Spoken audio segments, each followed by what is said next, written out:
Manotan go baba boyha misra ar duleria gidra ko ape jotto ko in pastor Sushil Marandi se ko johar ar tihinya noa Bible cicit somoy re ape jotto ko atang darame pekana dilabun chala alu ke olakat bhagi sombat unar nang gel AI hatin ria bar gel pahil kali khon pe gel AI kali dhabit bon nyela node do isora raj babot pun chida tihin do আর যদি বন nail লেখায় নন্ডে meet সওয়াল প্রভু যিশু মসিহ को कुली दिया जे ईश्वर राज दो 30 हिजुआ আর আবু কহ আডি আইমা সময় দো পাসে নংকানা সওয়াল মন রবন कुली দাড়িয়া যে ईश्वर राज दो 30 हिजुआ তবে তিহিন ওনা ईश्वर राज নিয়তে ওকা প্রভু যিশু को कुली কাদে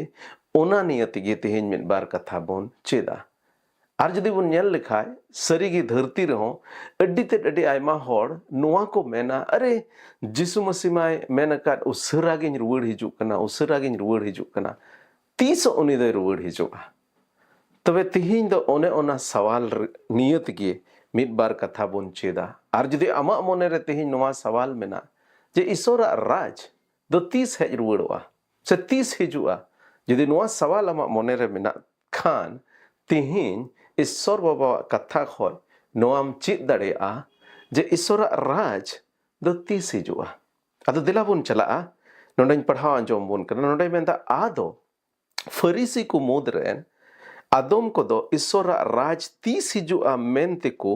kuli kideya. Farisi ko Prabhu Jisu Masih ko kuli kideya je Isora raj do tis hijua.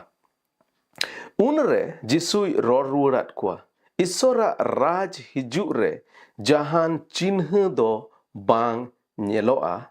Okoi ho bako mena Isora raj do nooi nonde se hane hande ente Isora raj do ape rege menaa. Pahil dan pahau anjom bun kana ina tayo mimit jenis bun bhong idia se bun bujhu idia je noa mane do chit kana mente. तबे लहा सज बार के लिखो जदि बन ñel lekha node men kita ina tayom aj ren chila koy metat kuah nungkan din ku hijuk kana ape do manwa hopon ria miten din ñel pe mena menkhan bape ñel nyama ar hor ko metapia hande ñel pe se nooy nonde ñel pe unre bahre te do alu pe udukua se alu pe panja kuah बिजली चित लेका सिरमा रे meet नखा खोन इटा नखा हबी मालकाओआ उनका गे मानवा होपोने हिजु दिन रे हो होयोआ मेनखान पहिल रे उनी दो अड्डी उतर दुख आर सासित जोजोम होयो तया आर उना छड़ा नोआ पीढ़ी रेन होड़ को दो उनी को निहतिया नोआ ओक्ते रे चीत लेका होइलेन उनका गे मानवा होपन हिजु रेहो होयोआ एनते नोआ दो जहाज रे अवरिये बोलो हबी आर डुबदा हेज कते सनाम को अवरी को माराओ हबी होड़ को दो को जॉम न्यूयत कान तहे कना बहु जोंग कान तहे कना को आर जावायो कान तहे कना को लॉट ओक्ते रे चीत लेका होइलेन उनका गे होयोआ नोहा ओक्ते रे चीत लेका होइलेन उनका गे होयोआ लॉट ओक्ते रे चीत लेका होइलेन उनका गे होयोआ उना जोखे होड़ को दुको जॉम न्यूयत कान तहे कना किरिñ अखरिñet कान तहे कना को चास बासेत कान तहे कना को आर को ओड़ा दुवरेत कान तहे कना मेनखा लॉट सदोम नगरा नोडे मेनेट कना मेनखा लॉट सदोम खोने उडुक चलावेन दिन रे सिरमा खोन सेंगेल आर गंधक रिया दा ए जड़ी केट खान सनाम होड़ कोई डहाव मराव केट कोआ ओना हिलो मनवा होपोने सदोरो ओना दिन हो उनका गे होयोआ एन हिलो ओकोय सड़ीम चितान रे ताहेन उनी दो जहाना हताव लगी आलोय फेडोमा उनका गे बाड़गी रे ओकोय ताहेन उनी हो ओ आलोय रुवड़ हिजुमा लोटरेन बहुआ कथा दिसई पे जहां गे आजा जीवी ये रुखिय लगित ए कुरुमुटुई उनी दो आजा जीवी ये खुवताया आर ओकोय आजा जीवी ये खुवताय उनी दो उनाय बांचाव ताया इनिन मेता पे कना उना निंद मिट अटेट रे बार होड़ किन ताहेन रे मिट होड़ दोय इदी ओचुआ आर एटागे दोय बगी अटुआ उन रे बारिया माहजीव जानती किन रिरिट रे मिट होड़ दोय इदी अचुआ आर एटागे दोय बगी अटुआ आदो चिला को मेता दिया हिंदा प्रभु उकारे जिसुई मेन रुवड़ खिदा जहां रेगे मणि ओंडेगी गिदी दुको मांडरावा तबे नुआ दबन पढ़ाव अंजम किदा उन हिलो घटना नोडे बन नेल किदा फरीसी को मिटे सवाल प्रभु जिसु मसीह को कुली किदिया जे ईश्वर राज दो 30 हेज रुवड़वा आर ओनर नांग जिनिस गे ओनर नांग रोड रुवड़ लगित गे प्रभु जिसु मसीह कयेकटी जिनिस नोडे उनको मेताद को तबे प्रभु जिसु मसीह चित कोई मेन के उन हिलो उनको चित कोई रोर रुआड़ को उना रोर रुआड़ कथा ते चित बुन चित दड़े से उकाय रोर रुआड़ को उना रना माने दो चित कना मेनते दिला बुन लासेज बुन नेला पहिल जिनिस नोडे बुन नेलेदा जे प्रभु जिसु मसीह ईश्वर राज बाबत तिर को कुली के दिया उना नंग रोड रुआड़ रे मिटन जिनिस नोय मेन केदा जे ईश्वर राज तो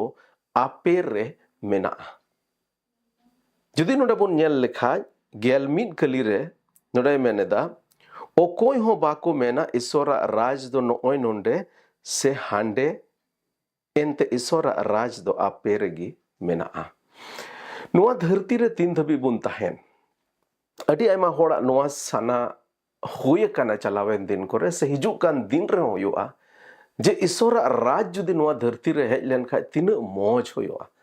एंते ईश्वर राज रे दो सुलुक एंते ईश्वर राज रे दो जहान भावना चिंता बनुआ ईश्वर राज रे दो जत्तो की अडी मौज होयुआ मेनते बुन बटाया आर ओना इयते के अडी तर होड़ दो मन मन रे पासे नोआ को मेना काश जुदी ईश्वर राज नोआ धरती रे हेज लेन खाय तिहिन उका बड़िया बोन नेला तिहिन उका मुश्किला बोन नेले उना को तो चबा आर ईश्वर राज हेज लेन खाय तो तिना मौज होयोआ जत्तो होड़ा के पासे नोआ सना दो मेना आर उना ते कि नुकु फरीसी को कुलिल के दिया जे ईश्वर राज दो तीस हिजुआ एंते उन जोखे नुकु इस्राएल को दशा जदि बुन नेल लेखा दोसा जदि बुन नेल लेखा उनको दोसा दो अडी बड़ी ताहे कना रोमी सरकार अधीन रे को ताहे कना आयमा रकम कोचलोन ताला रे को ताहे कना मुश्किला उनको जीवन रे ताहे कना आर उनको वो बडाई कान ताहे कना जे तीर मसीह हिजुआ बाबांचावे हिजुआ जत्तोआ दोय बदोला आर तीर नोडे प्रभु जिसु मसीह नोआ मेन कते सदोरना जे इन कान गे उनी मसीह दो ओकोय पे कोयो हरे कान तबे उनको मने रे पसे नोआ छटपटा एहो बिना नोआ उनको छटपटा को हो बिना जुदी नुई कान गे आय मसीह तबे ओकर ईश्वर राज तो नुई कान गे जुदी मसीह तबे 30 नुई दो छटाव बोना 30 भावना चिंता को उडोक बोना 30 मिटे नुकान राज रे इदी बुना ओकारे जहान भावना चिंता मुश्किल बनु आर रोमी सरकार गोबल रहो जमन बाबुन तहन ओडे खय बुन उडुको मेनखाय उनार नंग रोड रुआड़ रे नोडे प्रभु जिसु मेन केदा जे ईश्वर राज दो सदोर रूप रे दो बांग नेलोआ नोडे मेन केदा ईश्वर राज हिजु रे जहान चिन्ह दो बांग नेलोआ से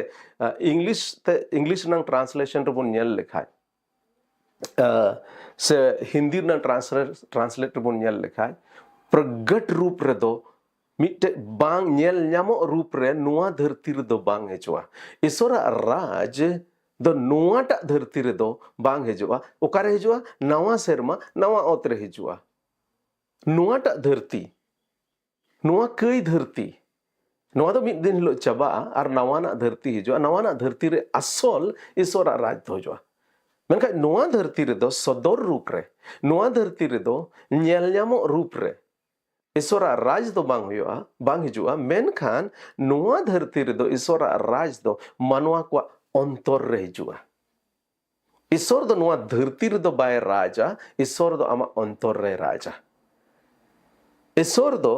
भारत दिसम चितान रे से ईश्वर दो नोआ धरती रे तिना दिसम को मेना उना को दिसम चितान रे दो बाय राजा मेनका ईश्वर दो मनवा को मने अंतर रे राजे मेनेदा अरुणा ये तक नोडे प्रभु जिसु मेनदा जुदी आपे दो जुदी नोआ धरती रे ईश्वर राज नेल सनाय पिखाय दो बापे नेल दड़ेया एंते नोआ धरती रे सदोर रूप रे ईश्वर राज दो बांग हिजुआ नोआ धरती रे दो ईश्वर राज दो आपे मने अंतर रे हिजुआ ईश्वर दो आपे मने अंतर रे राजोआ उना नंग माने मिट घड़ी बादिन बुझेव बोना मेनखा उना लहारा मिटे कथा नोडे रोड तोड़ा इन मेनेदा तीरे पिलद दो सॉरी तीरे पिलद दो प्रभु जिसु मसीह कुली की दिया जे चिका आम दो इसराइल कोरेम राज कनाम उना रिया रोड रुआड़ रे प्रभु जिसु नुआ दो बाय मेन लेदा जे बांग कना मेनते मेनखा नुआ रोड रुआड़ केदा जे इन्य राज दो नुआ धरती रिया दो बांग कना इन्य राज दो नुआ धरती ᱨᱮᱭᱟᱜ ᱫᱚ ᱵᱟᱝ ᱠᱟᱱᱟ। ᱛᱚᱵᱮ ᱱᱚᱣᱟ ᱫᱷᱟᱹᱨᱛᱤ ᱨᱮᱫᱚ ᱤᱥᱥᱚᱨ ᱪᱮᱫ ᱞᱮᱠᱟᱱ ᱨᱟᱡᱽ ᱮ ᱵᱮᱱᱟᱣ ᱠᱟᱱᱟ ᱥᱮ ᱤᱥᱥᱚᱨᱟᱜ ᱨᱟᱡᱽ ᱞᱟᱹᱜᱤᱫ ᱤᱥᱥᱚᱨ ᱫᱚ ᱱᱚᱣᱟ ᱫᱷᱟᱹᱨᱛᱤ ᱨᱮᱫᱚ ᱪᱮᱫ ᱮ ᱪᱮᱠᱟᱭᱮᱫ ᱠᱟᱱᱟ? ᱱᱚᱣᱟ ᱫᱷᱟᱹᱨᱛᱤ ᱨᱮ ᱤᱥᱥᱚᱨ ᱫᱚ ᱟᱭᱟᱜ ᱨᱟᱡᱽ ᱞᱟᱹᱜᱤᱫ ᱢᱟᱱᱣᱟ ᱠᱚᱣᱟᱜ ᱚᱱᱛᱚᱨ ᱨᱮ ᱠᱟᱹᱢᱤ ᱥᱟᱱᱟᱭᱮᱫᱮ ᱠᱟᱱᱟ। ᱢᱟᱱᱣᱟ ᱠᱚ ᱡᱮᱢᱚᱱ ᱢᱚᱱ ᱠᱚ ᱟᱹᱪᱩᱨ, ᱢᱟᱱᱣᱟ ᱠᱚ ᱡᱮᱢᱚन ᱤᱥᱥᱚᱨ ᱥᱮ ᱟᱠᱚᱣᱟᱜ ᱢᱚᱱᱮ ᱠᱚ ᱟᱹᱪᱩᱨ ᱛᱟᱠᱚ। ᱟᱨ ᱚᱱᱟ ᱛᱮᱜᱮ ᱡᱚᱦᱚᱱ ᱵᱟᱯᱛᱤᱥᱤ ᱥᱮ ᱯᱨᱚभु ᱡᱤᱥᱩ ᱢᱟᱥᱤ उनकिनाग बनार नोआ कथा जेमन बुन दिसई उनकिन किन मेन लेदा जे मन अचूर पे एंते ईश्वर राज दो हेज सोर काना से सेटेर काना से आपे तलारे मेना तबे तिहिन ईश्वर राज दो सदोर रूप रे अबु अड्डे पासे दो बाबुन नेल दाड़ेया मेनखा ईश्वर राज दो मोने अंतर रे बुन नेल दाड़ेया तिहिन सवाल नोआ काना जे आमा अंतर रे ओकोय राजो काना मानवा को जत्तो को मारांग समस्या दो नोआ खाना जे मानवा को आकुआ जीवन रेन राजा आकु निज हुयु सनायत को तिहिन तिन दिसम चालाव को मेना को आबुरेन राज रापाज को मेना को उनको राजो कान उनको नोआ धरती को राजो कान उनको सना दो नुआ दो बांग मेना जे इन रेन प्रजा चित लेकाते नपाय तेन दो को उनको सना दो नुआ मेना चित लेकाते इन मारांग दाड़ेया मानवा को सना दो तेहिन नुआ कना जे इनगे इन जीवन रेन राज इन होयोआ इनगे जतो को मारांग होड़ इन होयोआ इन कोन चितान दो जेमन अकोय हो आलो को होयो ओना जायगा रगे ईश्वर दो मेन द बांग आम दो अमा जीवन रन राजा दो आलम बेना आम दो अमा जीवन रन राजा दो ईश्वर बनावे तेहिन ईश्वर दो मिटन गे सना मेना जेबन मानवा को ईश्वर आकुरेन आको जीवन रन राजा को बनावे और सरी गे जुदी जत्तो मानवा को ईश्वर जुदी आको मने अंतर रन राज को बनाव लेखा नोआ धरती रे हो ईश्वर राज बुन नेल जाम दाड़ेया मेनका बिटे जियोग्राफिकली दो बाबुन नेल दाड़ेया मेनका मिटे समाज रूप बुन नेल दाड़ेया मिटेन ग्रुप भितरी रे बुन नेल दाड़ेया तबे नोंडे पहिला जिनिस प्रभु यीशु मसीह मेता कोआ जे सदर रूप रे दो बांग नेलोआ मेनका ईश्वर राज दो आपे मने अंतर रे मेना आपे रे मेना आपे मने अंतर रे मेना तिहिन आमा अंतर रे ओकोये राजो खाना तिहिन आपे मने अंतर रे ओकोये राजो खाना चेका आम अमा जीवन आमा सनाल कम चलावदा से ईश्वर सनाल कम चलावदा अडी आयमा समय आबू दो आबुआ जीवन आबुआ सनाल का बन चलावा चित जो बाम कुसीना नवाम नंका गोट केदा चित जो बाम कुसीना हनाम हनका गोट केदा पासे नुईटा बहु बाम कुसिए दिया तबे एटा बहु सेंद्रा में होबना इन्या जीवन रे इन्या कुसी लगे ची इन कुरु ची सनाय दिन कर ओनाइन पुरवा बांग आबुआ जीवन तो अबुआ सना पुरु लगित दो बांग कना अबुआ जीवन दो ईश्वर सना पुरु लगित कना और ओना लगित अडी ते अडी जरूर गया ईश्वर आमा जीवन रे आम रेन राजाम बनावी तिहिन जुदी मानवा को ईश्वर आकुआ जीवन रेन राजा को बनाव लेखा तबे नोआ धरती रे अडी उतर सुलुक बुन नेल दाड़ा गज गपज बांग होयो लड़हई झगड़ा बांग होयो बेने बैरी बांग होयो एंते जुदी ईश्वर राज जतो वा अंतर रे मेना जुदी ईश्वर जो मने अंतर रे जुदी राजो कान तबे ओंडे दो सुलुक तहना नपाय तहना जतो जिनिस तहना तबे नुआ धरती रे दो ईश्वर राज दो ओकार बुन न्यामा अबो मने अंतर रे बुन न्यामा आमा अंतर रे जेमन ईश्वर राजो दूसरा जिनिस आलू पे अंधा अचुआ जीसु मसीह नोटे मिटे चेहावना चेतावनी मांगकाना जे आलू पे अंधा अचुआ सरी कथा दो नुआ काना नित हो इस्राएल जाति को दो नुआ को हुदिस दा जे आसल मसीह दो अवरी हिजुआ एंते जीसु मसीह दो बाको आंगोच ले दिया आकुरेन बाबांचावी मसीहा मसीह रूप रे दो बाको आंगोच ले दिया उनको दो नित हो नुआ कोयो हर रे मिना कोआ जे मसीह हिजुआ और ओना बाबत प्रभु जीसु मसीह दो नुआ मेने था मिद दिन हेलो मसीह विरोधी हिजुआ मसीह विरुद्ध रेन होड़े हिजुआ और उनी गिनहा नुको दो मसीह कनाय मेनते को आंगोचिया और ओना इये तगे नोडे प्रभु यीशु मसीह मिटे चेतावनी उनको एमा को काना मेंदा कना ओना तायम बारगेल बार कली रे पढ़ाव दा नोडे मेंदा ओना तायम आज रेन चिल्ला कोई मेता कोआ nungkan din ko hijuk kana ape do manwa hopon ria mitten din nyel pe mena menkan bape nyel nyama tihin ho ona mesia din koyo hor re mena kwa artiren ha jhutha masi hijua ere masi hijua unku ko angochia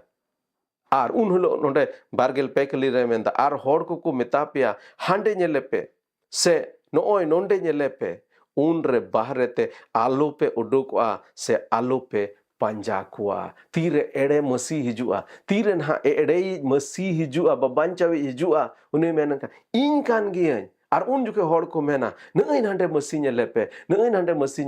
se nooi nonde masi nyelepe menda alope panjaya bahrete alope udukwa se alope panjakua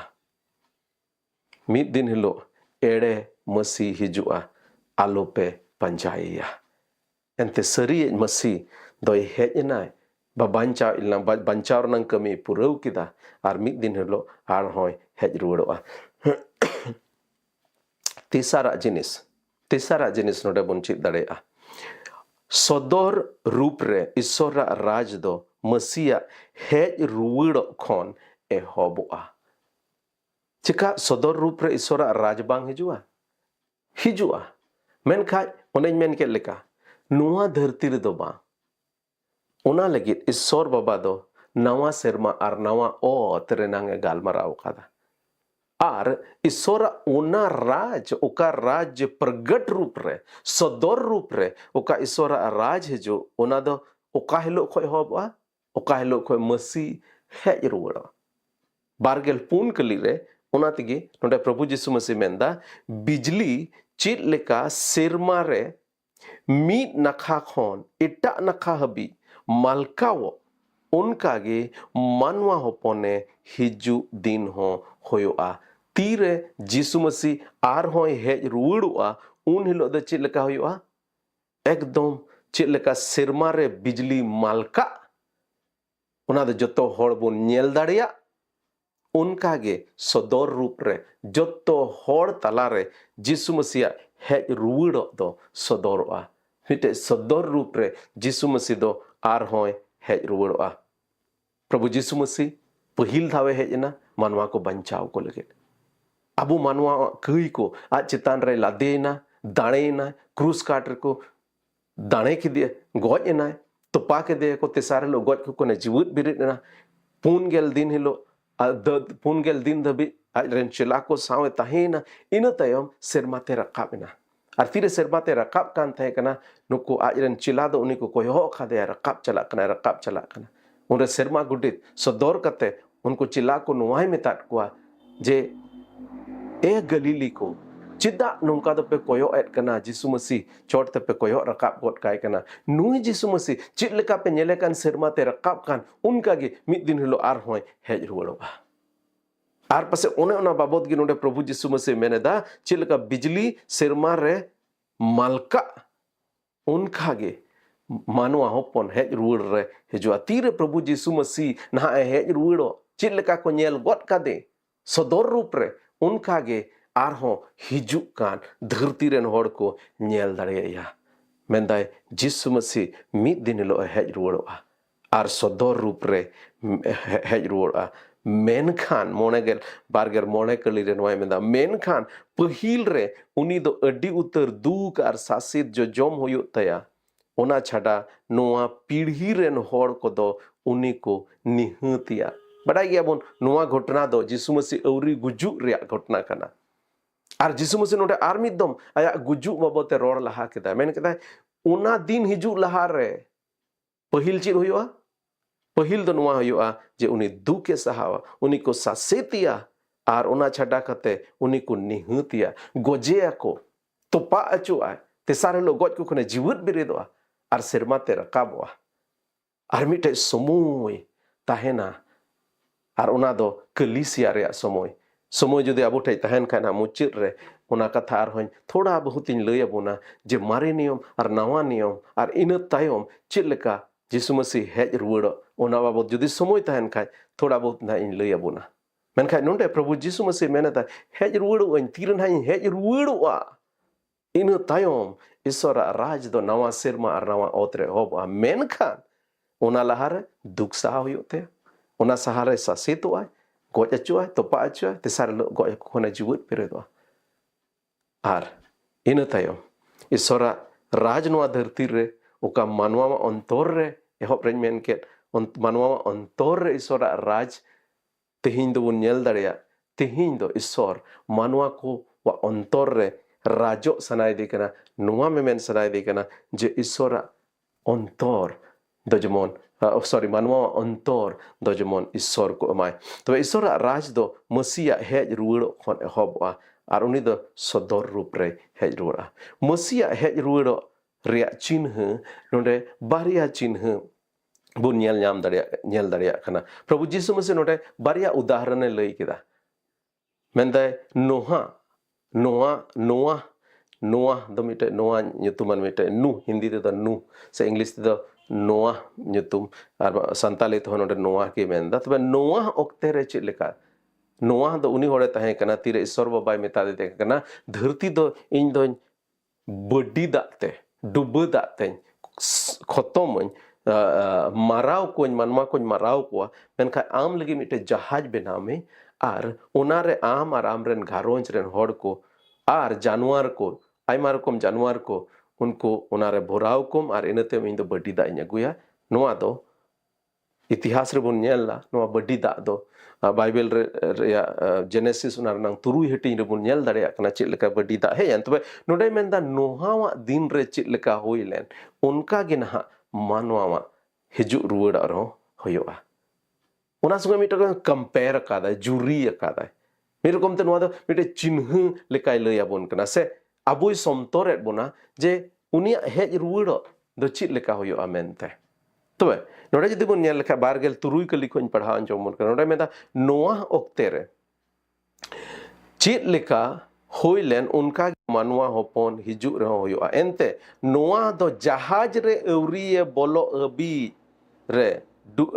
jahaj re eurie bolo habi ar dubu da hej kate sanam ku eurie marau ku habi hor ko do ko jom nyuet kan the kana bahu jong kan the kana ko ar ko jawayo kan the kana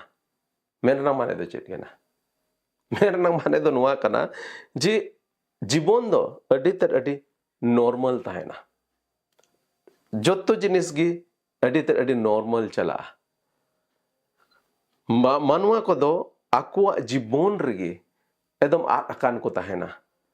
ekdom akwa jibon rege unko do akwa jese note nuhai binaw da jahaj adi utor hor pase ko kuli le de gya henda ho noa jahaj chedam binaw da mente layat ko tahe apse o isor baba do dubo da guya ente manwa ko do bun kuyet kana kuy te dharti pere en yete isor baba do dubo da guya ar una yete noa jahaj binaw chui din kana ar noa jahaj re ale dole bolo jahai gi noa jahaj re ko bolo unko do ko bancha okoy ko patiyol na hor ko patiyol na ba ko patiyol na ente hote ko patiyol len khai noha ar uniren baria hopon ar baria kimin unko chada kate ar okoy ho jahaj re ba ko hej lena jodi ko patiyol len khan hote jodi ko patiyol len kha hote tobe ar ho pase adi utar hor jahaj re ko hej ko ar ko banchao ko menka noha wa somoy re hor do ba ko patiyol lena ar jahaj re ba ko bolo lena menda unka ge hoyoa tire masih hej ruwado un jokhe cheka dharti re uni patiyawe nyama bai nyama mite chinha do noa manwa ko isor re pang patiyaw kate isor khon pharak ko chala noha wa katha bako patiyaw da jahaj re bako bolo lena tihin abu bhagi sombad bun lay jahirida manwa ko talare prabhu jisu masi babanchawit kana mente bun lay sodorda menka okoy ko patiya kana bako patiya kana nitok ma adi berti hor noa ko mena oh science nang jamana hej kana nitok do isor babod do chit noa isor do noa do mite ede katha kana ar tihinya mite nungkan somoy hej seter kana tire manwa ko do isor re bako patiya kana ar tire jisu masi menda uni tire hej ruwado cheka dharti re patiyawe nyama bai nyama ar din pratidin tein bon nyela da berti kon berti hor isor kon ko pharakok kana mite somoy tahe kana Europe ren hor isor re patiyaw hor ko tahe kana मिटे समय तहे कना America rain हर ईश्वर रे पतियो हर को तहे कना in fact dollar रे बुन नेल दरे अमेरिकन यूएस डॉलर रे बुन नेल दरे ओंडे ऑल कना इन गॉड वी ट्रस्ट उन जोखे दो ईश्वर रे हर पतियो को तहे कना मेनका तिहिन जुदे अमेरिका रेम चलाव लेन का ठीक गया अडी उतर हर तुम न्यूम लगी दो ईसई को न्यूमो कना व्हाट इज योर रिलीजन अमा धर्म चेत कना क्रिश्चियन मेनका सरी चिका मसी को बटाई का दे बा चिका सरी ईश्वर हर को तड़ाम दा बा ईश्वर को दिया गे दिया कना तिहिन और तिहिन बई बईते बढ़ती खन बढ़ती हर ईश्वर रे पतियो छटा काते साइंस टेक्नोलॉजी और एटा एटा जिनिस को पतिया कना नुआ दो मिटे चिन्ह कना जे मसी दो उसरा गे हेज रुड़ोआ दोसरा चिन्ह नोडे लोट बाबते मेना लोट ᱧᱩᱛᱩᱢᱟᱱ मिटे होड़े तहे कना अब्राहम जमाना रे सदोम और गमोरा ᱧᱩᱛᱩᱢᱟᱱ ओका जायगा तहे कान ओंडे कई दो अडी ते अडी बणती कान तहे कना आर ईश्वर दो ओना नांगराहा मिटाव मराव रेनांगे हुदिस केदा मेनखा लोट और उनी रेन घारोंज रेन होड़ को दोय बंचाव को लगी गुटाव का तहे कना और उन्हें घटना के नोडे प्रभु जीसु मसीह आर हम दमे रोड रुआड़ दा मेंदा लोट ओक्ते रे चित लेका होइलेन उनका गे हुयोआ ओना जोखे होड़ को दको जम न्यूएत कान तहे कना किरिñ अखरिñ कान तहे कना को चास बासेत कान तहे कना को आर को ओड़ा दुवरेत कान तहे कना जो तो जिनिस अडी नॉर्मल चला कान तहे कना आकुआ जिंदगी नियत के को कूड़ पाड़ेत कान तहे कना आकुआ जिंदगी नियत के उनको तो व्यस्त को तहे कना बिजी को तहे कना व्यस्त को तहे कना मेनखा लोट सदोम खने उडुक चलावेन दिन रे सिरमा खन सेंगेल और गंधक रिया दा ए जुड़ी के खान सनाम होड़ कोई डहाव मराव के कुआ नोडे चेमेंदा तीन दबी लोट ओना सदोम और गमोरा रे तहे कान बाय नासाव का तहे कना ईश्वर बाबा मेनखा ओंडे को लोट उडुकिना और इनतेम चेत चिकायना डहाव मराव नोडे आर मिटे चिन्ह प्रभु जीसु मसीह उदु अबन कना मेदाय तीरे उनी ना रिमिल रे हिजुआ बिजली ओने बिजली मलका लेकाय हेज रुड़ा उन जोखे चित लेका नोडे लोटा समय होइलेन लोटा समय रे चित लेकान घटना घटाव लेन उने उनका गे हुआ चित लेका हुआ लोट ओना सदोम खय उडुक किदिया सदोम और गमोरा ओना एरिया को उडुक किदिया उनी उडुक किदिया और इन तायम ओंडेन को हर दोय डहाव मराव केत कुआ तीरे प्रभु जीसु मसीह आर हो हेज रुवड़ो अकोय मसीह को पतिया कान उनको दोय आया राज रे आतांग कुआ और जहां बांग उनको दो ईश्वर राज खन बाहरे रे को चला एंते लहा से जदि बुन नेल लेखा ओंडे नोय मेने कना जे ईश्वर राज दो धरती रिया जिनिस को दो ईश्वर राज रे दो धरती रिया जिनिस को दो बाम इदी दाड़ेया जदि नोडे बुन लहा से बुन नेल लेखा नोडे चेल लेका मेन केदा लोटा दिन रे चेल लेका होइलेन बारिया चिन्ह रंग बुन गालमराव केदा नोवा समय रे चेल लेका होइलेना हर को बाकु पतियो लेना नोवा जहाज रे बाकु हई लेना मुचाद कान दिन रे तीरे ना प्रभु जीसु मसीह हेज रुड़ उना लहा रे उनकान दिन सेटर अतिरे मानवा को ईश्वर रे दो बाकु पतिया और लोटा समय रे चेल लेका होइना जे तीरे लोट तीन धबी ओना नांगराहा रे तहे कान उन धबी दो बाय ईश्वर बाबा बाय नष्ट लेदा मेनका तीरे उनी उडुक किदिया इन तायम ए नष्ट केदा तीरे जीसु मसीह हेज रुड़ोआ ओंडे मानवा कोई हलांग बेगार कोआ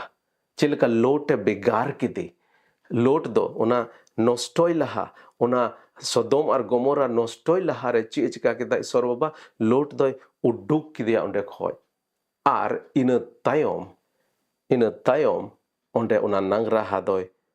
चलाव मराव केदा तबे नोडे जदि लहा से बन नेल लेखाय नोडे मेनेदा ओका हिलो मानवा होपने सदरोआ ओना दिन हो उनका गे होयोआ पेगेल के लिखोइन पढ़ाव बन कना ओना दिन हो उनका गे एन हिलो ओकोय सड़ीम चितान रे तहेन उनी दो जहाना हताव लगित आलोय फेडोमा उनका गे बाड़गी रे ओकोय तहेन उनी हो आलोय रुड़ हिजुमा लोट रेन बहुआ कथा दिसई पे Jahanai ge ayak jiwi rukhye uni doi khuwa ar uni do ayak jiwi ar okoy ayak jiwi khuwa uni doi banchawa to nonde meneda je tire masi hej ruwa chilaka hijua bijli chilaka malka purub khoj pachim sej malkawa sodor rup re uni hej ruwa ar hej ruwa len khane che chikaya uni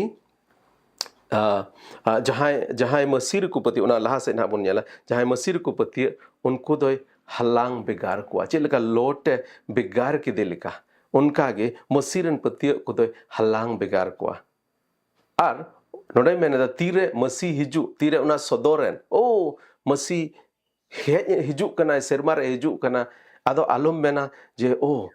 तबे नितो मा सेरमा ते बुन चला मसी ठेन बुन चला मसी राज रे बुन बोलो चीनी दी तुरा हाना नी दिया नवा नी दिया बांग ईश्वरा राज रे तो चित के बाबू ने दी दाड़ेगा नवा धरती रिया जिनिस को दो ईश्वरा राज रे तो बाबू ने दी दाड़ेगा तबे तीरे मसी हिजु उन जोखे आलम मेना जे चीनी नी दी तुराया हाना नी दिया से नवा नी दिया एकेन ती तिगे चला आयो तबे नवा धरती रिया जिनिस को दो चित हो उनी ठेन बाबू ने दी दाड़ेगा आर उना ये तक से नोडे निरकम ते मैंने दा है जे मिटन एग्जांपल एम लेदा जे लॉटरन बहु कथा दिसई पे लॉटरन बहु दो तीरे लॉट आर उनिया घरोंजरन को उडुक चला कान थाहे कना ईश्वर बाबा उडुक चला इदी के कुआ नोआ सदम खोन तबे मितार को थाहे कना आलो पे कोय रुवड़ा मेनका लॉटरन ओडा और द चेज का कदा कोय रुवड़ किदा ओहन मेन के चेदा कोय रुवड़ किदा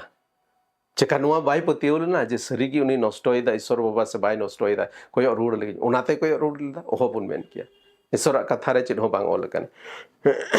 चिर इयते कोय रुवड़ किदा चेका नोआ इयते कोय रुवड़ किदा हायरे नुना मोज ओड़ा ताहे कान तलेया आर नितो दो ना ओड़ा लोयना मरावना हायरे जुलो कना चिल लका जुलो कना नेल लगे तिना मोज ले ओड़ा का ताहे कना उना ओड़ा दो लो कना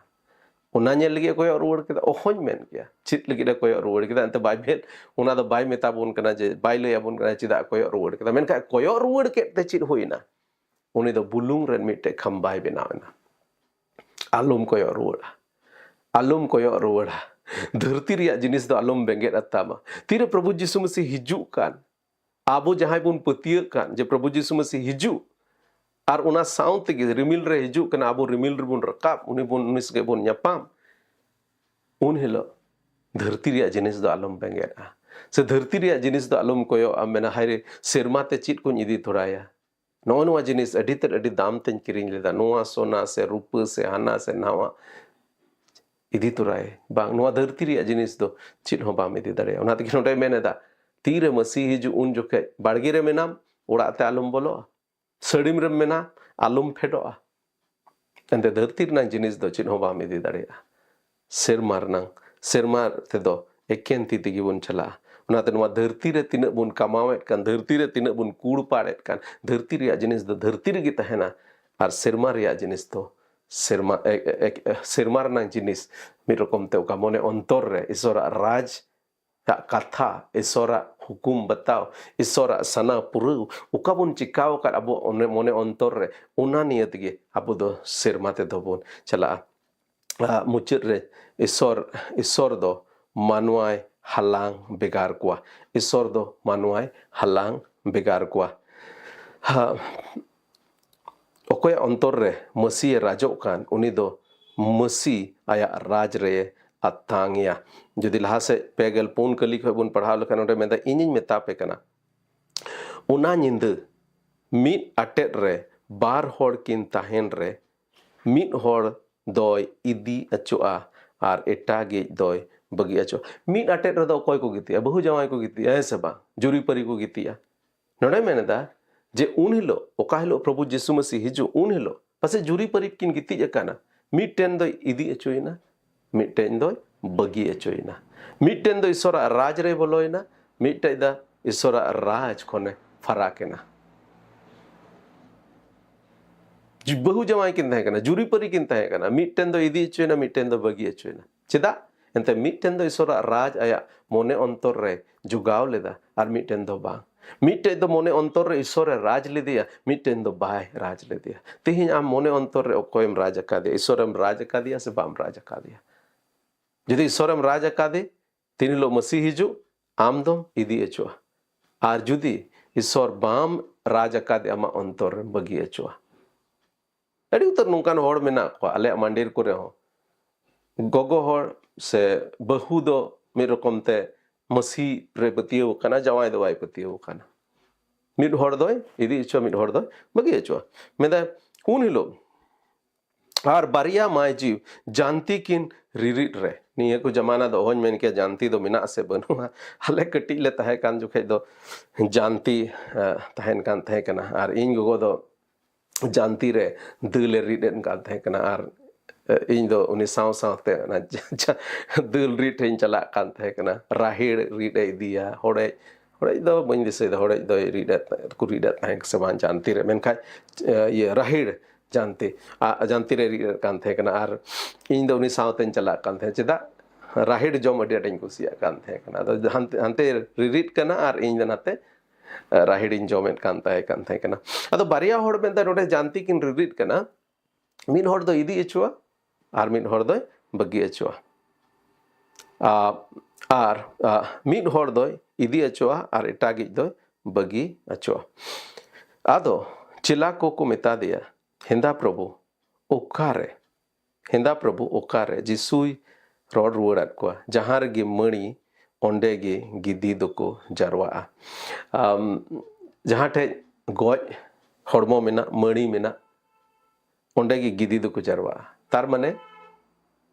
निया को जमाना दो होन मेन किया इन मा नित मा कोलकाता रेन ताहेन उना इयते आतु डिहत नांग दो होन मेन किया मेनखान दिसय अडी दिन कटी ले ताहे कान जोखे गिदी को मंडरा कान थाहे कना गिदी को मंडरावेन खान गेम बुझा बोले जरूर नुआ क्षेत्र रे दो मिटे गज हड़मो मेना खास कायते पसे चिली चोय गज काना गई होइना डंगराय होई कना से चिली को चोनते मेरोम चो चिली चो गज कना आर ना गज हड़मो ठेन गिदी को हिजु अको मंडरा बूझ दड़े am नेल नाम दड़े am ईश्वर मेरे को प्रभु यीशु मसीह मेता को यीशु मसीह तीरे हेज रुड़ अना दो सदर रूप रे हेज रुड़ बूझ दड़े मंडरा चिलका गिदी मंडरा नेलते ओंडम बूझ दड़े आज मिटे गज हड़मो मेना तीरे ना प्रभु हेज रुड़वा गोटा धरती रेन होड़ उनी को नेलेया उनको को नेलेया जहां उनी रे बाको पतियो खान तबे तेहिया नोआ चिचिरा कथा को चिट अबो जीवन रबोन अप्लाई दरे एप्लीकेशन मिटर को इंग्लिश तो को मेता एप्लीकेशन होन मेन के संताले ते चे बोल चिट व्यवहार रूप रे तेहिया नोआ चिचिरा खोज व्यवहार रूप रे चिट बोन अगु दरेया जतो को पहिल जनी ईश्वरा राज दो समय पुरव बो रे हिजुआ पहिल जिनिस चित बुन चित जरे जे ईश्वर राज दो समय पुरव रे हिजुआ हिजु गया खटी गे हिजुआ तेहन अबो नोआ जबन बुन पतिय जे ईश्वर राज दो समय पुरव रे हिजुआ आर जरूर तिगी हिजुआ मोने रे जबन पतिय बुन तहन ईश्वर राज कोयो हर रे जबन तहन दोसरा जिनिस ईश्वर आमा अंतर रे राज आचुआय में तिहिन नोआ धरती रे तिना दिन बोन तहन से तीन दबी मसी बाय हेज रुवड़ो उन दबी ईश्वर साना द चित कना जबन मानवा राज रे ईश्वर राजो सॉरी मानवा अंतर रे ईश्वर राजो तिहिन आमा अंतर रे ईश्वर राज आचुआय में ईश्वर साना लेका जीवन खमा ईश्वर साना पुरव में आमा कमी कसनीते आमा रोड लांदाते आमा जोतवा जिनिसते ईश्वर ये चमोनेम सरहावे तेसरा जिनिस धरती रे जिनिस को दो बांग ईश्वर राज लगित कोड़ पाड़ पे धरती रे जिनिस दो सिरमा रे बाबुन इदी दड़या ओना यते धरती रे जिनिस लगित दो बांग सिरमा रे जिनिस लगित सिरमा राज लगित कोड़ पाड़ पे ओना न माने नवा दो बइन मेनदा जे ओह नौकरी चक्री ओचो अड़ा गिडी का पे जोतो जिनिस सिद्ध सिरमा राज रंग कथा गिहुदिस बड़ा बांग मेरना माने दो नुआ कना जहाना गेबोन चिकाय तेन जदिम नौकरी चक्री कमावे ओड़ाम बनावे जहाना गेम चिकाय ओना जोतो चिल लगी चिकाय में ईश्वर मान आर महिमा लगी चिकाय में आमा मौज ओड़ा मेना तमा लटू ओड़ा मेना तमा ईश्वर राज लगी आमा ओड़ा झीज में होय दाड़े आमा ईश्वर आमा ओड़ा रे ईश्वर कथा लई पसनाव लगी मिटे बाइबल स्टडी रंग मिटे जायगा आमे एम दाड़े आमा टाका पैसा ते ईश्वर राज ईश्वर कमी लगित दान एम में ईश्वर राज लगित होप फॉर संताल रहो निया को दिन ले नेवतायत पेया जे होप फॉर संताल रे आपे दान पे एम दड़ेया सुर दिन गे चलावेन दिन को रे होप फॉर संताल दो मिटे रजिस्टर्ड ऑर्गेनाइजेशन ले होई चो कना बैंक अकाउंट जी कना निया मुचित रे पासे पे नेल दड़ेया उनार नांग मिटेन QR कोड पे नेल दड़ेया और उना QR कोड स्कैन कते आपे होप फॉर संताल लगी आपे दान पे कुल दड़ेया तिहिन नो नुकान वीडियो को काले बनावेन कान चाहे उना दो सीरिंग को रेना वीडियो होई दड़े चाहे उना दो मिटे बाइबल स्टडी नंग वीडियो हुई कान उना को लगी आयमा रकम सना फनार नां जरूर ना तिहिन इन समांग रे पे नेले दा नोडे कैमरा मेना उना कैमरा रे गालमरा कना हैं उना साउते आयमा उतर जिनिस को नंग सना नोडे लाइट ना आयमा उतर जरूर बेना उना साउ साउते जहां नो वीडियो को एडिटिंग गेट कान ताबोन उना को रना हो खर्चा मेना आदो तिहिन अबो टाका पैसा ईश्वरा राज लगी बुन व्यवहार दाड़ेया पैसा कमाओ दो बड़ी जिनिस दो बांग कना उना पैसा चित लगी एम लाड़ चाड़दा चिका ईश्वरा राज लगी एम लाड़ चाड़दा ओड़ा आम बनाव कदा मा ओड़ा चिका ईश्वरा कमी लगी एम व्यवहार च आम गडीम किरिኝ कदा चिका ईश्वरा कमी लगी उना गडीम व्यवहार दा सेवाम व्यवहार दा तबे नुआ धरती रे जहाना गी बुन चिकायत खान उना जेमन ईश्वरा राज लगी बुन चिका दाड़ेया धरती रे जिनिस को दो बांग ईश्वरा राज लगी कूड़ पाड़ पे नवा धरती रना जिनिस दो बांग उनकम ईश्वरा राज लगी कूड़ पाड़ पे और पुना जिनिस ईश्वरा राज पतीर सला कोयो हर में कोयो हर रे बुन ताहन प्रभु यीशु मसीह मेन कदा इन दो कुमड़ू लेकान हिजुआ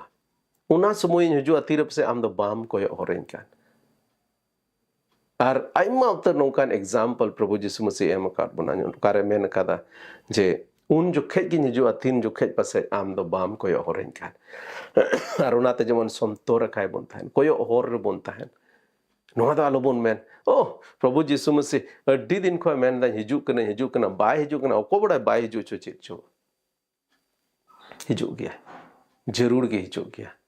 एंते ईश्वरा समय दो मानवा समय को दो जुदा गया ईश्वरा हुदिस बुंदिस दो मानवा हुदिस बुंदिस खन दो अडी दूसरा गया मुचेत रे हालांकि समय दो अडी ढेर होई काना एन रहो मुचेत रे मिड बार कथा रोड कते मुचेत तबोना जुदी इतिहास बुन नेल लेखा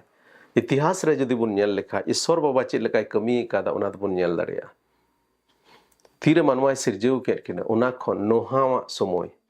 नोहावा समय से अब्राहम हो आचो मोटा मोटी इन आसपास के थाहे कना 200-300 बछर रनांग गैप कना उंडे तबे एहब सिरजोन खय बडी दा दबे 2000 बछर रनांग इतिहास बन नेल कना आर तीरे अब्राहम हो वादिया ईश्वर बाबा और मेता दिया जे आमरन वंश द गोटा धरती रे आमरन वंश होते ते गोटा धरती भोरा उना गो आदे ताहे कना अब्राहम हो आदे कान ताहे खान उना खन जिसु मसीह नवा धरती रे हेजलेन 12,000 बछर पुरव कना तबे सिरजोन खन अब्राहम हो आदे ईश्वर बाबा 12,000 बछर पुरव ना अब्राहम समय खन जिसु मसीह समय तबे 12,000 बछर और अब्राहम समय और जिसु मसीह समय रंग तालार नंग समय दो कना चेत कना मारे नियम रंग कथा व्यवस्था रंग कथा कना हालांकि अडी जस्ती समय बनु इयते अडीते उसरा रोड पारम का कना होय दारे से हिजु कान दिन रे नोआ नियते मिटे सिखनत मा बना हिस्ट्री चेत लेकाते बन नेल दारे ईश्वर चेत लेकाते इतिहास रे कमी कादा 12,000 बछर लाहा अब्राहम खन और 12,000 बछर तायम जिसु मसीह हेजन नोआ दो पहिल 2000 बछर दो बिना व्यवस्था रंग समय ताहे कना उन जो ईश्वर बाबा चेत गी व्यवस्था बाय एम कान ताहे कना चेत गी नियम बाय एम कान ताहे कना मेनखान अब्राहम खन जिसु मसीह तलार दो व्यवस्था रंग युग रिबुन ताहे कना उन जो ईश्वर बाबा मानवा को मिटे व्यवस्था एम काट बन ताहे कना होय मेन के संताले ते चेत बुन मेना व्यवस्था एम काट बन ताहे कना लॉ इंग्लिश ते को मेना लॉ एम काट बन मेनखान जिसु मसीह को तिही जिसु मसीह तीरे हेलन तिही को 2000 बछर लाहा और तिही जिसु मसीह वा समय जिसु मसीह तीरे हेलन उन खन नित धबे और 3 धबे नोआ धरती ताहेन उन धबे दो मिटेन अनुग्रह दया रनांग समय रे मेना बोना बिना व्यवस्था समय रे बुन ताहे कना व्यवस्था समय रे बुन हेजना और इनतेम नवा व्यवस्था ओका ईश्वर बाबा एम कान नया नियम ओका एम कान उना दो अनुग्रह रनांग समय मिटेन दया रनांग समय एम काना आर नोआ दायार नांग समय रे एकेन इसराइल मतो दो बांग जत्तो धरती रेन होड़ को जेमन ईश्वरा राज रे जायगा को नाम दाड़िया आर इना तायम तीरे मसीह हिजुआ सेरमा रे हिजुआ ओना दो उंडे को आर मिटेन 1000 बछर रनांग मिटे समय रे बोन बोलोआ ओना दो मिलेनियल को मेता तो समय बनु इयते अडी जस्ती दो बइन लइदा मेनका नुआ धरती रे मसीह 1000 बछर राजा ओना रनांग मिटे मेना इना तायम नवा सेरमार नवा ऑथ हिजुआ पसे नुआ रनांग दो मिटे तायम हिजुक कान दिन रे डिटेलिंग गालमाराव तबोना तबे अडी इंटरेस्टिंग जदि बोन नेल लेखा इतिहास रे ईश्वर बाबा कमी रनांग मिटे पैटर्न बोन नेल दाड़िया पहिल 2000 बछर 2000 बछर इना तायम मसीह दबी आर मिटे 2000 बछर इना तायम तिहिन दबी आर मिटे 2000 बछर आर प्रत्येक 2000 बछर रे भई मिटे खास घटना घटाव काना बड़ी दा हेजना नोहाय बचाव के दिया इना तायम दोसारा रे मसीह कुल के दिया बांचाव कुल के दिया हु नोस नोआ 2000 बछर पूरे रे होय दाड़ा मसीह हेज रुवाड़ो बइन मेनदा जे उनका गे हुयो दो एनते जिसु मसीह मेन कादा तीस हेज रुवाड़ो ओनार नांग दो बाय रिवील कादा से बाय खुलसा कादा ओना इयते बइन मेनदा जे ओ 2000 बछर पूरे वेना जिसु मसीह खय नित धबी 2000 बछर पूरे ना तबे हेज रुवाड़ो काना बइन मेनदा ओना दो मेनका जदि हेज रुवाड़ो बइन हाड़ा एनते प्रत्येक 2000 बछर रे ईश्वर बाबा मिटे खास कमी कादा एंड हु नोस 6000 बछर एहब खन तिहिन धबी 6000 बछर पूरे काना आर 1000 बछर रिया राज ओका दो मिलेनियल को मेता ओना दो प्रभुआ दिन से प्रभुआ राज मेन कते को मेन कहादा हु नोस पसे तुरुई दिन ईश्वर लगे दो 1000 दिन 1000 बछर मिद दिन लेका और मिद दिन 1000 बछर लेका ओना लेका जदि मेन लेखा मिद रकम ते 3000 बछर जे ओका इतिहास नंग पारम कान हुई दाड़े से तुरुई दिन पारम काना और एया दिन दो प्रभुआ दिन कान प्रभुआ राज हिजु कान हुई दाड़े से अडी उसरा गे मसीह दो हेज रुवाड़ो कान ईश्वरा राज दो मसीह सेरमा रे बिजली ते मलका कान लेकाय हेज रुवाड़ो सावते एहबोआ नोआ धरती रे दो जेमन ओने कयेकटी जिनिस मेल के चेत को एप्लीकेशन अब हताव जरूर कान तबोना ओना को जेमन बोन चेकाय आर मसीह को हर रे जेमन बोन ताहेना दो तेहिं दो ढेर गी समय दो होइना बढ़ती तेला बोन को चोंगा सेरमा बाबा गुणमना जोहाराम कनाले प्रभु एनते आम दो अमा कथा बाइबल एम काले और ना बाइबल खन प्रभु अमा राज बाबत आम बाबत और अमा साना बाबत आयमा जिनिस ले चेत दाड़िया कना ए प्रभु अडी आयमा सरहाव कोयत में कनाले चाले मने अंतर जेमन ले सपड़ाव ले दोहो दाड़िया तिहिन जुदी आमेम हेज रुवाड़ो गपाम हेज रुवाड़ो जहां तिस गिम हेज रुवाड़ो प्रभु आले मने अंतर जेमन सपड़ाव ले दोहोय और ना सावते प्रभु नेहरो कना जेमन आले मने अंतर रे आम ले राज दाड़ियाम गड़ो आले में भोर आले में जत्तवा जिनिस आम गेले सरहाव में कना सरहाव और मान सला नवा हुडी नेहर को चो जीसु मसीह ᱧᱩᱛᱩᱢ ते दया कते अंजो मरतांग में आमेन आमेन ठीक गया जत्तो को जोहार।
home when you bigaro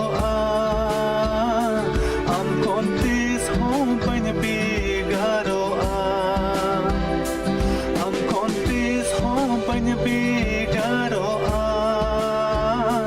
am kontis home when you bigaro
am kontis home when you bigaro